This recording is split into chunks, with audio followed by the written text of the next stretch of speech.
কুশল দৌৰী ওৰফে জয়ন্ত হাজৰিকাৰ মানুহে যিধৰণে অসমীয়া প্ৰতিদিন কাকতখন জ্বলাই দিলে, মই ৰাইজৰ দলৰ সভাপতি হিচাপে আৰু শিৱসাগৰ সমষ্টিৰ বিধায়ক হিচাপে তাক নিন্দা কৰাই নহয়, এই সন্ত্ৰাসমূলক কামক গৰিহণা দিছো, নিন্দা কৰিছো আৰু ঘৃণা প্ৰকাশ কৰিছো। আচলতে শিৱসাগৰ বিধানসভা সমষ্টিৰ আমি দেখিছো যে সন্ত্ৰাসৰ ৰাজত্ব আৰম্ভ কৰিব খোজা হৈছে।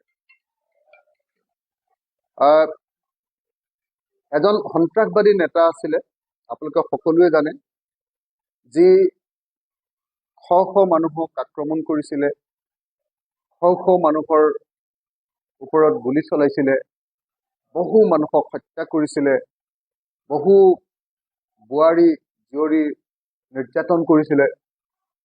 এতিয়া সেই মানুহজনে শিৱসাগৰত বিজেপি দলৰ তেওঁ প্ৰাৰ্থী হ'বলৈ গৈ এতিয়া তেওঁৰ ওচৰতনিত এটা বৃহৎ গুণ্ডা বাহিনীৰ দল তেওঁলোকে তৈয়াৰ কৰিছে আৰু সেই গুণ্ডা বাহিনীৰ এটা দলে গৈ আজি গৌৰীসাগৰৰ পৰা অকণমান ভিতৰত শিৱসাগৰ সমষ্টিৰ ৰাইজৰ দলৰ কেইজনমান আমাৰ নেতাৰ উপস্থিতিতে অসমীয়া প্ৰতিদিন নামৰ আমাৰ অসমৰ আটাইতকৈ জনপ্ৰিয় বাতৰি কাগজখন তেওঁলোকে জ্বলাই থকা আমি দেখিবলৈ পালো।